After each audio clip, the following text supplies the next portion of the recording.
mengadili. 1. Menyatakan terdakwa Richard Eliezer Budiang Lumiu terbukti secara sah dan meyakinkan bersalah melakukan tindak pidana turut serta melakukan pembunuhan berencana. Menjatuhkan pidana terhadap terdakwa Richard Eliezer Budiang Lumiu dengan pidana penjara selama 1 tahun dan 6 bulan.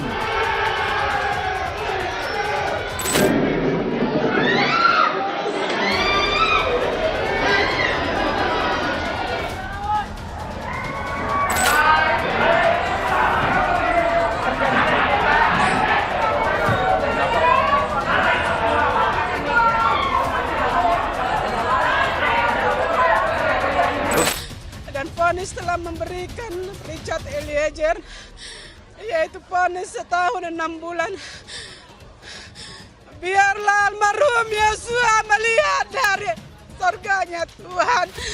Eliezer dipakai Tuhan menjadi orang yang bertobat, benar-benar bertobat. Jangan hanya di saat terdesak. Ini perkataan seorang ibu kepada Eliezer dan yang mendukung kita semuanya. Eliezer, pakailah, Tuhan yang menghakimi, Tuhan yang melihat. Allah aku almarhum Yosua yang tidak bisa saya peluk lagi. Biarlah dia bersama Tuhan di sorga.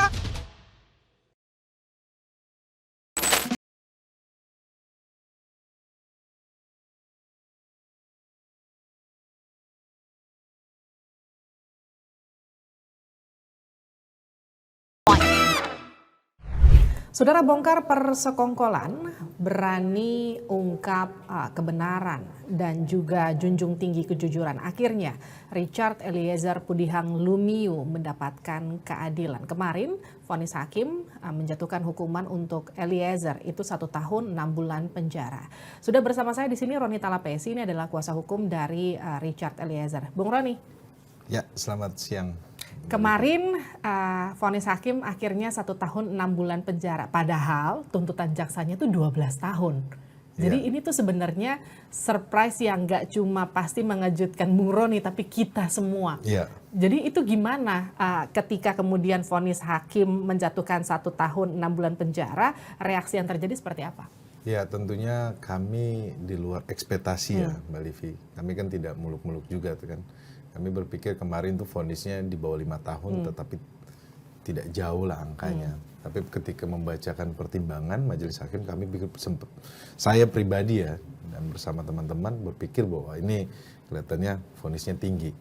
Saya juga gitu, karena ketika pertimbangannya, waduh, pertimbangannya agak-agak berat ya soalnya kemarin ya. Pertimbangannya, tapi kita lihat ini adalah proses hukum dan kita hormati keluarga korban, kita hargai atas kebesaran hati memaafkan Richard Eliezer, dan keluarga kan sudah bertemu. Ini merupakan hal yang baik dan menjadi kekuatan untuk Richard Eliezer. Jadi dalam proses ini kan kita melihat bagaimana Richard Eliezer konsisten, dan dari buah kejujuran dia itu hakim sangat menghormati dan menghargai. Dalam hal apa? Dalam proses persidangan ini kan Richard Eliezer berkata jujur, dia konsisten ya. Jadi kalau saya lihat di putusan yang kemarin majelis hakim berikan, itu adalah hasil dari kejujuran Richard Eliezer. Oke, artinya 1 tahun 6 bulan masih mau banding atau udah nggak usah? Kalau dari kami, Mbak Livi, dari tim penasihat hukum sudah cukup. Sudah cukup sudah ya? cukup ya. Sudah luar biasa bahkan ya, dari 12 tahun ke 1 tahun 6 bulan ya. Sudah sesuai target dan kita kan ada 2 targetan ya. Awal itu adalah dia lepas atau bebas, dan target kedua adalah dia divonis di bawah 5 tahun. Jadi setelah vonis kemarin, kita sempat berdiskusi bersama tim, saya dan tim, saya sampaikan bahwa ini sesuai dengan target yang kedua, jadi kita terima. Apa yang terekam di ekspresinya Icat ketika pasca di vonis hakim, ketika dia berdiri kan dia langsung nangis ya.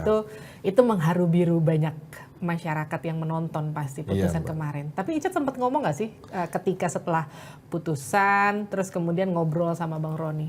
Ya, soal vonis. Kita semuanya terharu ya Mbak Livi, saya juga pun terharu. Abang juga nangis kan kemarin. Saya lihat kemarin waktu keluar dari gedung. Wah, nangis-nangis. Ini kan perjuangan yang panjang, bagaimana di awal kita lihat Richard Eliezer, bagaimana dia coba untuk bangkit dari rasa ketakutan, dari rasa tertekan, kemudian bagaimana proses penyidikan, penyidik yang bekerja secara profesional, kalau saya bisa bilang Mbak Livi, pagi, siang, malam, mereka tidak lelah bekerja secara maraton, penyidik yang ada di Barreskrim ya. Jadi saya melihat bahwa semua proses dari penyidikan ini semua berperan penting. Kalau saya sedikit bercerita ke belakang bahwa saya waktu mendampingi Richard Eliezer, salah satu penyidik yang memeriksa Richard Eliezer itu sampai memutarkan lagu rohani. Untuk supaya Richard Eliezer tenang. Supaya bisa menceritakan itu semuanya secara tenang. Jadi lagu rohani itu diputarkan agar suasananya tenang gitu. Saya ikut mendampingi kan. Jadi saya lihat bagaimana penyidik ini mereka bekerja keras menjaga marwah kepolisian. Boleh saya seperti katakan seperti itu. Dalam proses persidangan juga saya ikut mendampingi bagaimana kita menghadirkan psikolog, menghadirkan rohaniawan supaya Richard Eliezer mulai bangkit, mulai percaya diri. Dan kalau saya lihat memang latar belakang ini anak baik, anak yang patuh dan taat, kemudian hubungannya sama orang itu baik, dia sopan, hubungan sama, kalau saya lihat sama keluarganya, saya lihat bahwa dia sangat hubungannya hangat ya. Saya mau agak keluar dikit dari soal vonisnya Icat. Saya mau masuk soal personal Abang sebagai lawyer dan juga sebagai Icat sebagai klien. Karena kan kalau saya mengikuti ya, kita ngobrol udah beberapa kali. Dari awal bahkan orang tuanya Icat itu ditempatkan bahkan sampai hari ini di rumah pribadi ya. Iya, di rumah pribadi. Bahkan setelah dari Makobrimob kemudian kembali ke Manado, kita juga terima kasih kepada Dankor dan seluruh jajaran bahwa keluarga orang tua dari Eliezer itu di Brimob itu betul-betul dijaga. Kemudian waktu kembali ke Manado ada momen mau Natal, jadi kembali lagi ke Jakarta, stay di rumah saya. Iya. Terus kemudian bolak-balik setiap ke Jakarta, stay-nya di tempatnya Bang Roni. Iya. Emang sedekat apa sih hubungannya? Maksudku gini, kita kan bicara soal klien dan pengacara kuasa hukum ya. Ini kan hubungannya profesionalitas kedua belah pihak. Tapi kalau saya ngelihat ini lebih kayak hubungan keluarga. Karena bagaimana bahkan ketika momen mau Natal ya, kita sempat ketemu juga, mereka bahkan diajak belanja, jalan-jalan gitu. Ini saya mikir ini lawyernya kok bisa terbalikan ya, mengentertain kliennya begitu. Iya, itu hubungan kayak apa sih hubungan antara kalian? Bukan dalam arti belanja itu dalam suasana yang tetap kita dalam suasana ini kan tragedi ya, bukan hal yang gampang juga kan untuk keluarga menjalani. Tapi ada momentum Natal di situ. Ada momentum Natal, saya ya seperti keluarga Mbak Livi, karena saya bersama istri pengennya bahwa keluarga ini dekat dengan kita gitu loh. Satu sisi memang kita sedang berjuang, tetapi ada sisi lain nilai kekeluargaan itu harus tetap erat. Jadi kita seperti keluarga. Dan saya juga sama Richard sudah kayak adik saya sendiri. Karena saya lihat bagaimana Richard menganggap saya sebagai kakak dan saya melihat dia sebagai adik. Jadi secara natural saja Mbak Livi. Jadi kita lihat bahwa ini sebenarnya bagaimana ya. Karena kita berdoa sama Tuhan. Saya bilang sama Icat, kamu ini dibantu sama banyak orang baik loh. Karena apa? 2 orang tua kamu, 2 orang banyak. Sehingga kita dipertemukan sama orang-orang baik. Ketemu sama Romo Magnis, ketemu sama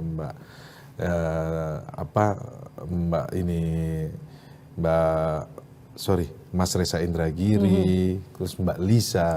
Nah, ini merupakan terus Albert Aris, terus ketemu sama teman-teman yang di tim penasihat hukum yang membantu di persidangan. Dan saya lihat bahwa ini adalah proses bagaimana cara Tuhan membantu Richard Eliezer. Karena apa? Karena doa orang banyak. Karena doa orang banyak. Nah, bicara soal doa orang banyak kan saya juga melihat bagaimana respon masyarakat, dukungan masyarakat buat Icat, buat Eliezer. Sebanyak itu dukungan buat Eliezer. Ketika pertama kali megang kasusnya, pernah nggak sih kepikiran ini kasus yang pasti penuh tekanan, tapi tidak terbayangkan bahwa dukungan masyarakat sebegitu luar biasanya buat seorang Eliezer? Betul Mbak Livi, saya awal mendampingi ini kan ya manusia biasa, ada ketakutan juga Mbak, bagaimana. Tetapi ketika saya mendampingi Icat, kemudian saya ngobrol, saya melihat bahwa anak ini memang perlu dibantu. Dia posisi yang lemah, dalam arti apa kan, situasinya kan, karena pangkat paling rendah. Kemudian kan saya ada beberapa teman juga kasih masukan, sudah nggak usah pegang, nah perkara ini kan perkara yang ruwet gitu loh. Jadi hampir nggak mau megang. Nggak, ada masukan. Oke. Tapi ketika saya bertemu lagi sama Richard, hati kecil saya kayak, ini anak saya nggak bisa tinggalin gitu. Nggak mungkin saya tinggalin, jadi saya harus dampingi dia. Nah, terus proses interview dengan psikolog, kan psikolog itu Mbak Livi bisa ngelihat kalau ini orang bohong apa enggak kan. Psikolog klinis itu Mbak Lisa. Jadi pas ngobrol sebelum penyidikan berjalan, saya minta Mbak Lisa untuk analisa bahwa apakah Richard ini betul-betul jujur atau tidak, atau saya ini karena perasaan saya aja. Saya bilang Mbak secara profesional. Kemudian setelah keluar setelah pemeriksaan asesmen, saya ngobrol, saya turun nganter beliau turun lewat pakai lift sama Mbak Lisa, terus ngobrol, Mbak ini sebenarnya bagaimana Richard jujur, kamu bantu dia. Ya itu setelah itu mulailah saya bersama rekan saya Roman, itu berdua aja, belum lawyernya, belum setim full ya begini ya. Nah, kita dampingi kita bagaimana meyakinkan Richard untuk dia siap menjalani, dan saya lihat bahwa perubahannya dari yang kalau boleh saya katakan Mbak Livi dari minus sebenarnya, dari yang ketakutan, tertekan, terus ngelihat orang aja dia ketakutan gitu loh. Kemudian dari proses itu saya lihat bagaimana dia mulai bangkit. Itu buat saya hal yang baik, dan saya sebagai pengacara profesional, saya belajar banyak dalam kasus ini. Satu sisi adalah tentang advokasi, tentang hukum, tetapi ada sisi lain tentang kemanusiaan. Di sisi kemanusiaan ini yang saya lihat bagaimana seorang anak muda yang dia dalam masalah yang sangat sulit, kemudian dia bagaimana berusaha untuk dia bangkit.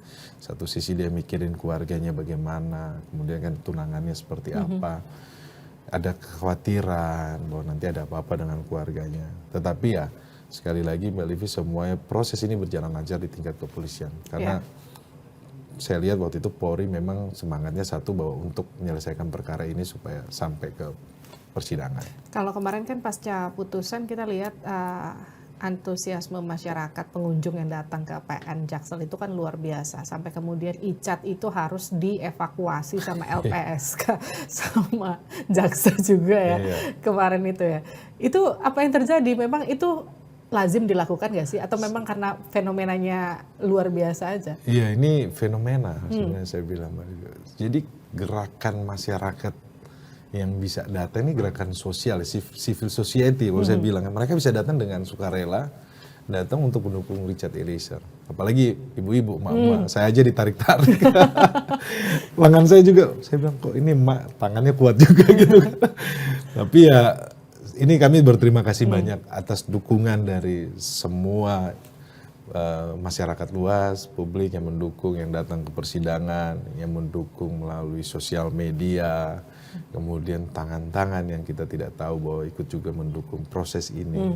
Ya, saya mewakili keluarga dan Richard Eliezer mengucapkan banyak terima kasih bahwa keadilan itu benar-benar hadir di muka persidangan dan dirasakan oleh keluarga Richard Eliezer, terutama Eliezer.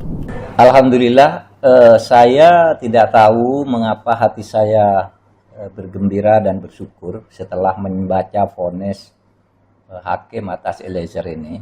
Karena begini, saya melihat hakim itu punya keberanian. Hakim itu objektif membaca seluruh fakta persidangan dan dibacakan semua. Yang mendukung Eliezer, yang memojokkan Eliezer, semua dibaca, suara-suara masyarakat didengarkan, rongrongan yang mungkin ada untuk membuat putusan tertentu tidak berpengaruh kepada hakim, sehingga saya lihat putusannya menjadi sangat logis, tentu menurut saya berkemanusiaan, ngerti denyut-denyut kehidupan masyarakat, kemudian progresif juga. Sehingga saya melihat para hakim ini adalah hakim-hakim yang bagus di antara banyak hakim yang memang juga bagus kalau tidak menangani kasus-kasus yang biasanya penuh tekanan menjadi tidak bagus. Tapi kalau ini tidak terpengaruh oleh public opinion, tetapi dia memperhatikan public common sense hakim ini. Oleh sebab itu, konstruksi putusannya sangat bagus, ilmiah, tidak jadul. Banyak loh hakim yang sampai hari ini kalau nulis putusan tuh pakai bahasa-bahasa Belanda, strukturnya pakai Belanda. Ini enggak, ini modern, bisa difahami dan sulit untuk dibantah perspektif yang digunakan.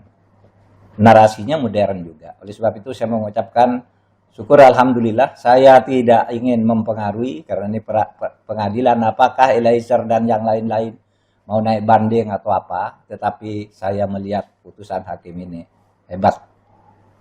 Saya bersama masyarakat tentu saja yang selama ini ingin menyuarakan kebenaran tentang kasus ini, berterima kasih kepada hakim, kepada jaksa yang sungguh sangat serius juga, sudah bagus. Soal perbedaan angka tuntutan itu soal tafsir saja. Kepada pengacara juga yang telah membela kliennya dengan penuh profesional, tapi pada akhirnya hakim yang memutuskan. Nah, dukungan ini kan nggak cuma datang dari masyarakat, karena kalau kita lihat dari awal Menko Polhukam Mahfud MD itu kan juga menaruhkan atensi yang cukup besar ya untuk Eliezer. Dan ketika kemarin diputus 1 tahun 6 bulan tuh langsung bereaksi positif kan dengan tepuk tangan dengan putusan hakim. Kontra ketika waktu itu dijatuhi tuntutan 12 tahun kan waktu pas dituntut JPU.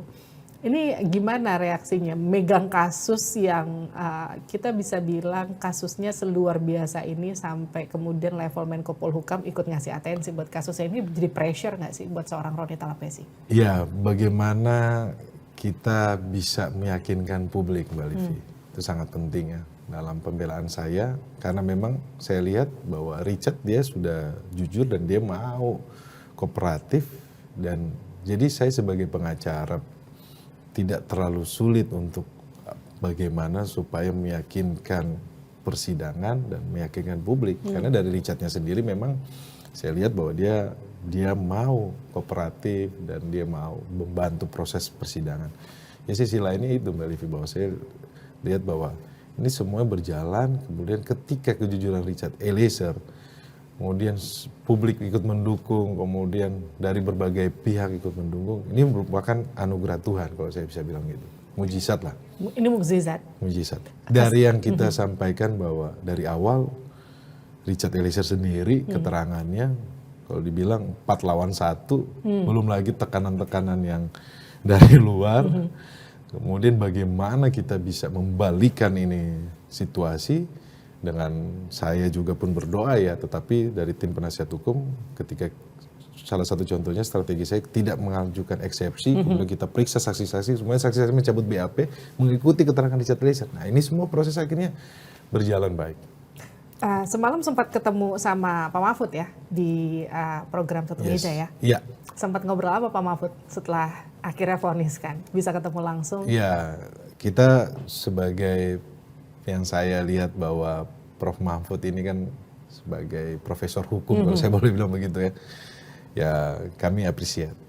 Kami appreciate dan beliau tetap monitor sebagai Menko yang bidang hukum ya. Kemudian fokusnya kepada hukum, beliau sangat melihat bahwa ini menjadi perhatian khusus ya dari awal proses ini.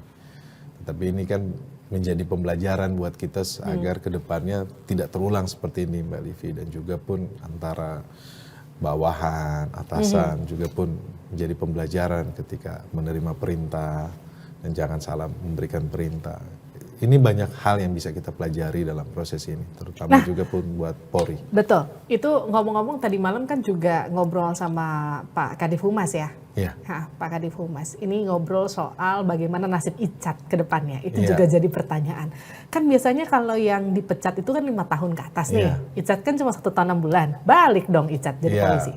Kan harapannya seperti itu Mbak Livi. Kalau kita lihat bagaimana proses Icat berjuang keras untuk masuk ke polisi. Dia kan sampai 3 kali ya, sebelumnya kan dia coba untuk Angkatan Laut. Tapi yang ketiga kali ini kan dia bagaimana dia berjuang keras. Pertama gagal, kedua dia nggak dapat, terus yang ketiga.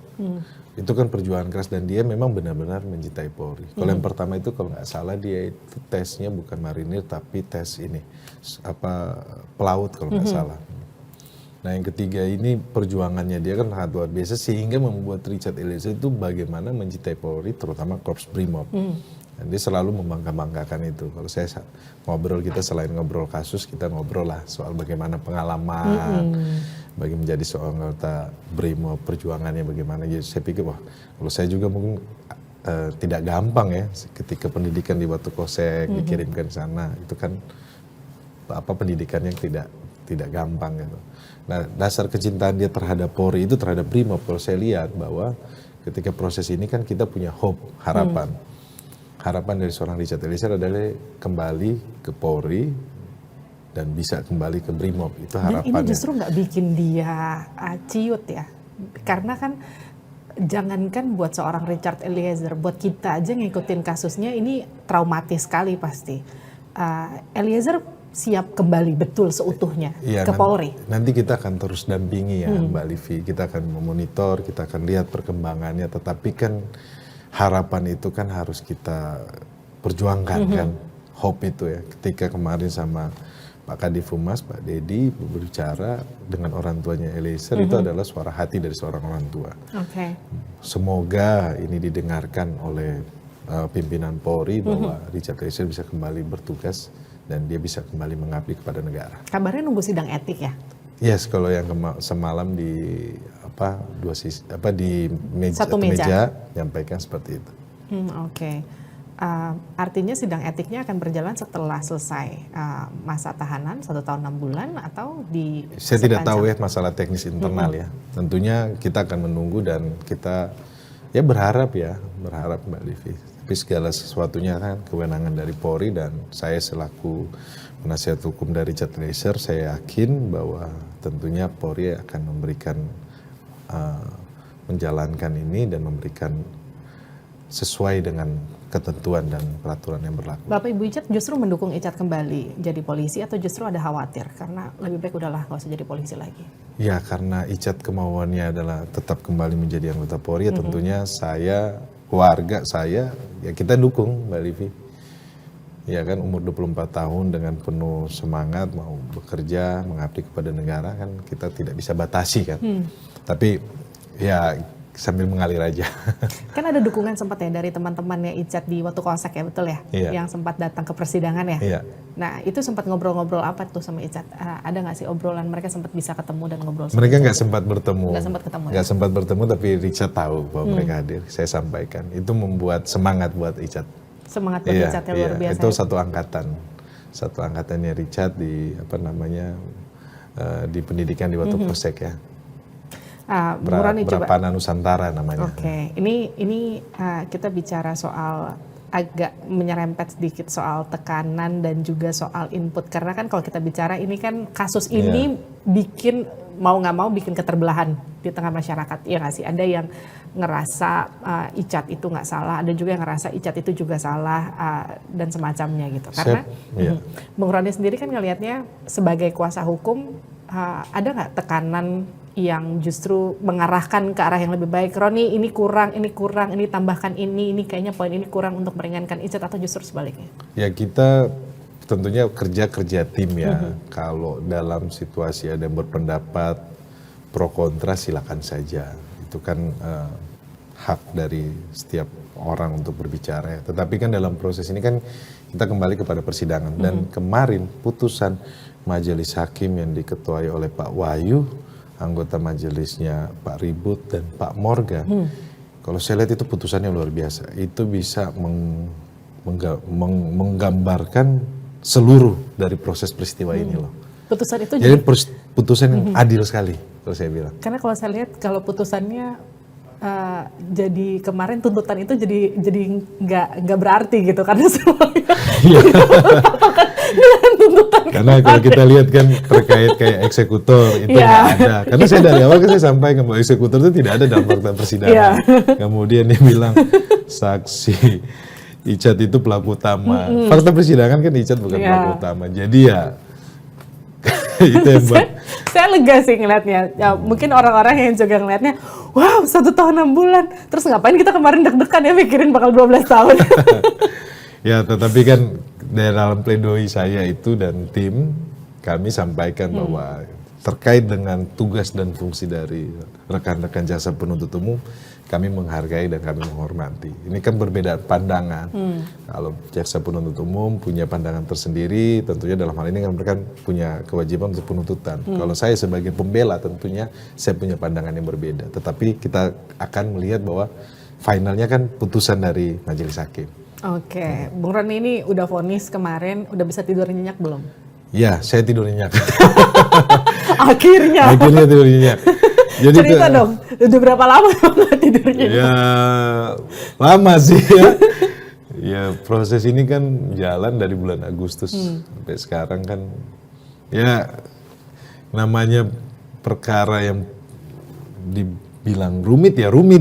Ini rumit banget, bukan dibilang rumit, pasti rumit banget ya. Iya, karena kita pembelaannya kan bagaimana saya melakukan strategi pembelaan yang secara maksimal gitu kan. Jadi kita harus mengatur supaya.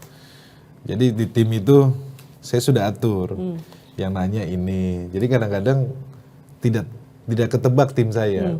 Contohnya ada salah satu tim yang memang saya simpen, saya nggak akan keluarin dia.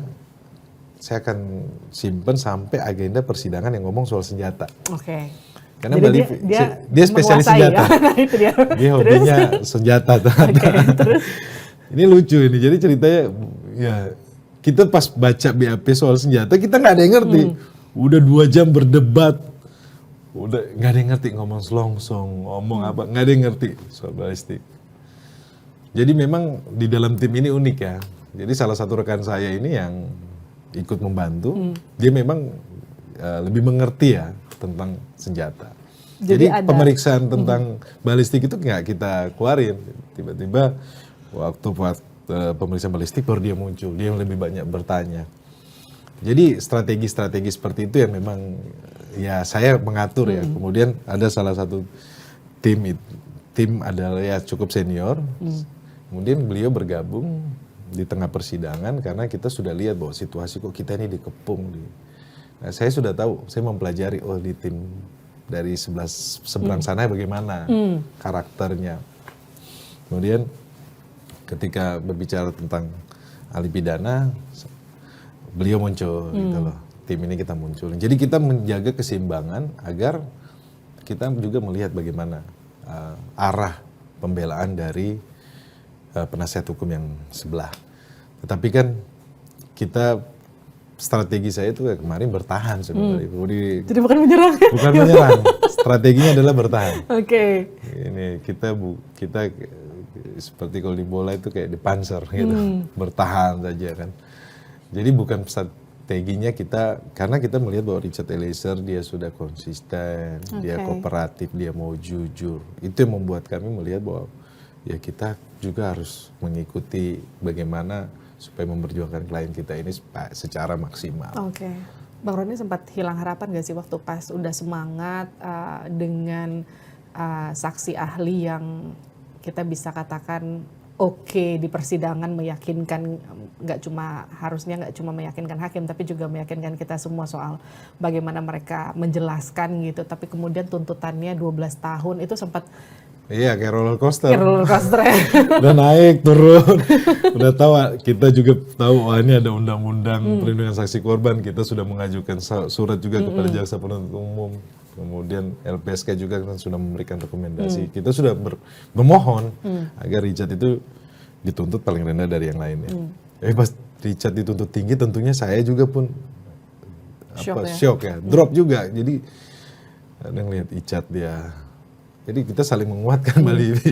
Jadi nggak cuma di sini lawyernya menguatkan terdakwa juga ikut menguatkan kuasa hukumnya ya. Jadi Richard ini sosok yang sebenarnya dia juga pun figur yang tough ya, tangguh gitu kalau saya lihat. Jadi ya akhirnya dalam proses tim ini banyaklah dinamikanya.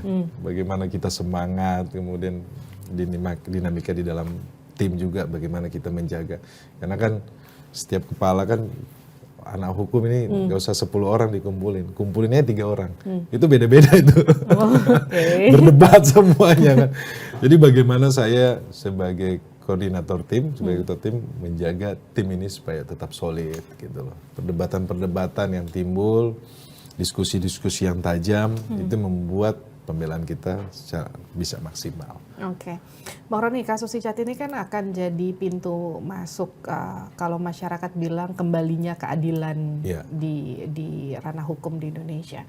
Ini jadi pintu masuk juga bahwa seorang GC itu patut diperhitungkan loh. Betul. Kejujurannya. Kejujuran itu akan berbuah keadilan. Paling tidak ini yang diajarkan dalam persidangan yang dihadirkan oleh Anda dan juga Richard Eliezer. Ini akan jadi pintu masuk atau justru jadi ini pintu penutup buat kalau Anda sendiri melihatnya udahlah pusing, udah nggak mau lagi nanganin kasus kayak gini, atau justru ini jadi trigger bahwa oke, kita akan start dengan kasus seperti ini mungkin buat orang-orang yang nggak beruntung lainnya.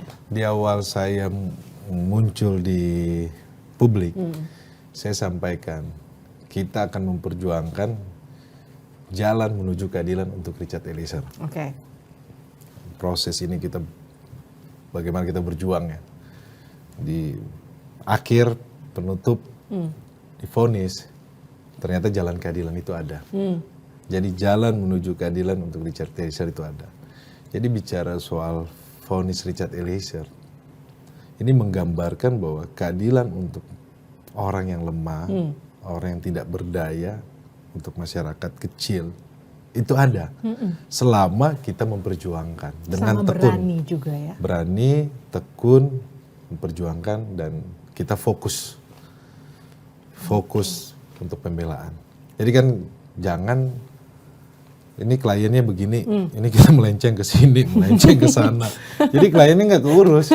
Iya, benar. Ini jadi pembelajaran juga supaya ya kita sebagai buat rekan-rekan saya yang sesama advokat tentunya kan kita belajar banyak lah. Saya tidak bicara bahwa saya hebat, saya ini tidak, tapi dalam proses ini banyak hal yang kita bisa petik bersama, positifnya ya. Nah, kalau terkait dengan tuntutan tersebut ya sudah, kita berjuang, kemudian ya berbeda pandangan kan sama jaksa penuntut umum kan. Kaget-kaget juga ketika ada perskon kok Richard sebagai pelaku utama, padahal fakta persidangan tidak. Kok dibilang dia bukan justice collaborator, kok fakta persidangan tidak. Terus bilang yang menembak kepala, waduh kok yang menembak kepala Richard, ini kan berbeda sekali nih. Tapi kita positif aja lah, kita optimis lah. Optimis, Jadi jaksa mengakui bahwa dia ada dilema yuridis, bahwa kemudian vonis ini kan kita lihat Mbak Livi bahwa harapannya kan tentunya jaksa tidak mengajukan banding. Kan ada di peraturan internal juga di kejaksaan, kemudian saya bacakan ya, saya juga riset bahwa di peraturan kejaksaan itu adalah di dalam Pedoman nomor 24 tahun 2021 penanganan perkara tindak pidana umum ya, di huruf N itu menjelaskan bahwa terkait dengan keadaan bersifat atau pemenuhan rasa keadilan di masyarakat. Jadi jaksa dalam hal melakukan banding, mereka juga akan melihat bahwa bagaimana rasa keadilan yang ada di masyarakat. Ya itu ya, seperti kalau melihat bahwa kejaksaan harus bersikap secara adil, kemudian bagaimana hukum itu tidak hanya tumpul ke atas tapi tajam ke bawah. Ya, di momen ini, momen hukum, momental ya, momen peristiwa hukum ini kita mau lihat juga bagaimana sikap dari teman-teman dari jaksa, dan saya yakin mereka akan melihat hal itu, bagaimana rasa keadilan yang ada di masyarakat. Ngomong-ngomong, LPSK tuh masih akan ngelindungin Richard sampai kapan ya? Iya, saya dapat informasi selama proses ini, dan kemudian mereka akan mengevaluasi apakah tetap nantinya ada potensi-potensi gangguan, mereka bisa mendampingi terus. Nah, ngomongin potensi gangguan tuh, kalau dulu kan masih sebelum vonis nih, sekarang udah selesai vonis. beneran nggak ada teror sama sekali? Ya kita tetap waspada Mbak Livi, dan kita tetap ini bahwa kita percayakan bahwa institusi Polri kan, tadi kalau semalam Mbak Livi bahwa Pak Dedi sudah sampaikan, Pak Kapolri sudah dengan tegas kan menyampaikan bahwa kan tidak ada yang harus bersikap bagaimana menjaga institusi marwah Polri, ya kita percayakan bahwa Richard Eliezer ini kan dia sebagai anak muda yang mau bertobat, mengakui kesalahan, kemudian membantu proses penyidikan ini semua berjalan lancar, semua orang terlibat ya, sehingga proses ini berjalan lancar sampai bisa terbuka seperti ini persidangan, dan kemudian bagaimana kita lihat bahwa citra dari institusi Polri sekarang sudah mulai semakin membaik. Harapan kami kan Polri selalu dipercaya oleh masyarakat. Ini pertanyaan terakhir untuk Anda. Ini sebenarnya di luar konteks Anda posisinya sebagai kuasa hukum. Tapi ini pasti masyarakat juga bertanya-tanya. Karena kan kalau kita lihat Richard Eliezer ini kan yang juga menarik itu bukan cuma seorang kasusnya, dia seorang GC, tapi juga soal ada sosok Ling-Lingnya yang kemarin ketika habis tuntutan 12 tahun, kemudian dia menyatakan bahwa saya meminta menunggu, tapi kalau misalnya pun tidak bisa pun tidak dipaksa, itu kan sempat bikin mengharu biru di tengah masyarakat juga. Dan yang jadi pertanyaan saya ini sekarang vonisnya 1 tahun 6 bulan. Ling-Ling sempat ngomong apa sama Bang Roni? Ya kemarin kan ketemu sama saya, dia bilang terima kasih Bang. Iya terima kasih. Kan saya ketemu sama orang tua juga mengucapkan terima kasih. Saya terharu juga bahwa perjuangan kita selama ini dijawab oleh Tuhan gitu kan, melalui orang-orang baik. Saya bilang seperti itu Mbak Livi. Ya, itu juga tentu jadi harapan kita semua setelah menyaksikan drama panjang ini dari Agustus kemarin. Dan yang paling terpenting Mbak Livi, kita itu sangat apresiasi kepada majelis hakim yang memimpin persidangan ini. Mbak Livi tahu kan, jadi 3 majelis ini memimpin persidangan 5 terdakwa setiap hari kan. Bagaimana prosesnya, lika-likunya kan. Itu maraton nonstop. Kita aja capek nonton ya, apalagi mereka yang melakukan. Apalagi mereka apalagi sidang. Saya sidang saja untuk 1 terdakwa. 1 terdakwa aja kita ya. Pusing untuk baca berkas, apalagi untuk 5 terdakwa. 5 terdakwa ini kan 3 majelis yang megang kan. 3 orang ya. 3 orang yang memegang perkara ini kan. Pak Wahyu, Pak Ribut sama Pak Morgan, saya angkat topi. Luar biasa. Tapi ini bagaimanapun sudah vonis, artinya sudah bisa sedikit istirahat lebih nyenyak, meskipun nanti kita masih akan nunggu apakah jaksa akan mengajukan banding atau enggak, meskipun kita harapannya udah selesai lah ya. Kira-kira ya. Melalui kesempatan baik ini di Livi On Point, saya harapkan bahwa jaksa penuntut umum tidak banding. Tidak banding, biar semuanya tenang. Kita memohon. Terima kasih Bang Roni Talapesi telah bergabung bersama kami di Livi On Point. Salam untuk ibu dan bapaknya Ica. Salam disampaikan. Sehat-sehat selalu. Itu dia tadi perbincangan saya. Kita ketemu lagi di Livi On Point selanjutnya. Sampai jumpa.